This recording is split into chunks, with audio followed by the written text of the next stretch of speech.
రేవంత్ గారి పైన రేవంత్ రెడ్డి మంత్రివర్గం పైన సిబిఐ విచారణకు సిద్ధం కానుంది. ఎందుకంటే రేవంత్ రెడ్డిది అక్రమాలు అనేది తప్ప ఏదైనా ఉందా? తెలంగాణ సింగరేణిని దోచుకొని తింటా ఉంది ఈరోజు రాష్ట్ర ప్రభుత్వం, కేంద్ర ప్రభుత్వం. అయితే దీనిపైన సిబిఐ ఎంక్వైరీకి సిద్ధమైంది. అయితే ఆ సిబిఐ కూడా ఈ మధ్యలో झटకాయించి ఆగడం కూడా జరిగింది. ఏం జరుగుతుందని కొందరు అధ్యక్షులు కూడా మండిపడడం కూడా జరిగింది. అదే వ్యవహారం చూసుకుంటే మిత్రులారా, నయిని అక్రమాలపై నాంచివేత, బొగ్గు టెండర్లపై నిజాలు నిగ్గు తేల్చాలని కేంద్రం ఇంకా విచారణలోనే ఉన్నదని ఆర్టీఐ సమాధానం. నాడు 3 రోజుల్లో నివేదిక ఇవ్వాలని హడావుడి, 30 రోజులు దాటిన బహిర్గతం కాని రిపోర్ట్, సాంకేతిక కమిటీ నివేదిక కాఫీ కోరిన టీబీజీకేఎస్, లూటీ కోసమే కేంద్ర రాష్ట్ర ప్రభుత్వాలు జాప్యం. టీబీజీకేఎస్ అధ్యక్షుడు రాజిరెడ్డి మండిపాటు. అయితే ఇదే నైని కోల్బ్యాక్ టెండర్లో పూర్తి స్థాయిలో డబ్బులు విపరీతంగా ఆ సింగరేణి డబ్బులు మొత్తం దోచుకొని తిన్న రేవంత్ రెడ్డి వ్యవహారాలు మనం చూసాం. 10,000 కోట్లతోటి ఆయన మెస్సీ గారికి డబ్బులు ఇచ్చి ఏదో ఫుట్బాల్ టోర్ని పెట్టి అదంతా హంగులు ఆర్భాటాలు చేస్తూ ఉంటే కిషన్ రెడ్డి మా శాఖ నుంచి నువ్వు ఎట్లా డబ్బులు తీసుకుపోతావు అనుకుంటూ అట్లా నిద్ర నుంచి లేచి మాట్లాడినట్టు మాట్లాడి తర్వాత మనిషి చల్లబడ్డాడు. మొత్తం దోచుకునుడే వీళ్ళ టార్గెట్ గా ఉంది. దోచుకునుడు దాచుకునుడు ఇది తప్ప వేరే ముచ్చటే లేదు వాళ్ళ దగ్గర.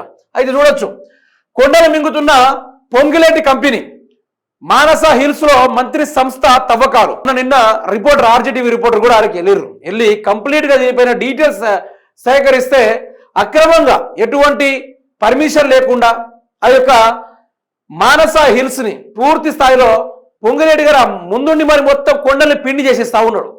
అనుమతులు లేకుండా తవ్వుతున్న రాఘవ కన్స్ట్రక్షన్స్, ముఖ్యమంత్రి రేవంత్ అల్లుడి అనుయాయులకు ఓపెన్ బిడ్డింగ్ లేకుండా 17 ఎకరాలు సర్కార్ భూమి ధారాదత్తం, పేదల ఇండ్లు కూల్చే హైడ్రాకు అక్రమ క్వారీలు పట్టవా, మంత్రుల వారి బంధువుల భూ కబ్జాలు కనిపించవా, ప్రభుత్వ ఆదాయానికి గండి కన్నెత్తి చూడని అధికారులు, అక్రమ మైనింగ్ నిలిపివేసి పెనాల్టీతో రికవరీ చేయాలి, అడ్డగోలు భూ కేటాయింపులను వెంటనే రద్దు చేయాలి. BRS deputy floor leader Harish Rao garu demand చేయడం కూడా జరిగింది. అయితే రాఘవ కన్స్ట్రక్షన్స్ తెలంగాణ రాష్ట్రంలో రేవంత్ రెడ్డి అనుమల ఏవైతే కొండలు ఉన్నాయో కొండలను ఏ విధంగా బండలు చేస్తా ఉన్నాయో ఆ తిరిగానే ఈ మధ్యలో కొన్ని కన్స్ట్రక్షన్స్ కానీ కొన్ని దాచుకునే విషయంలో కానీ రాఘవ కన్స్ట్రక్షన్ ఎక్కడ పడితే ఎక్కడ మనకు కనబడతా ఉంది. ఈ రోజు ఖమ్మంలో యొక్క భూదాన భూముల్లో ఉన్న వెనుమండ్ల గ్రామంలో పూర్తి స్థాయిలో ఆ ఇల్లు కూల్చే కార్యక్రమంలో కూడా ఇదే రాఘవ కన్స్ట్రక్షన్స్ ముందుంది. తర్వాత ఇదే మానస హిల్స్ ని మొత్తం కొండల్ని పిండి చేసే విషయంలో కూడా ఇదే పొంగిలేటి గారి యొక్క రాఘవ కన్స్ట్రక్షన్స్ ముందుకే ఉంది. ప్రతిదీ దోచుకున్నాడైనా వేరే ముచ్చట లేదా? అందుకనే వీళ్ళపైన సిబిఐ దర్యాప్తు జరిగే అవకాశం ఉంది. వీరికి సిబిఐ గట్టి సమాధానం ఇచ్చే అవకాశం ఉంది. రాబోయే రోజుల్లో వీళ్ళు మాత్రం జైలు జీవితం గడపక తప్పదనేది ఇక్కడ మనకు క్లారిటీగా పడుతూ ఉంది.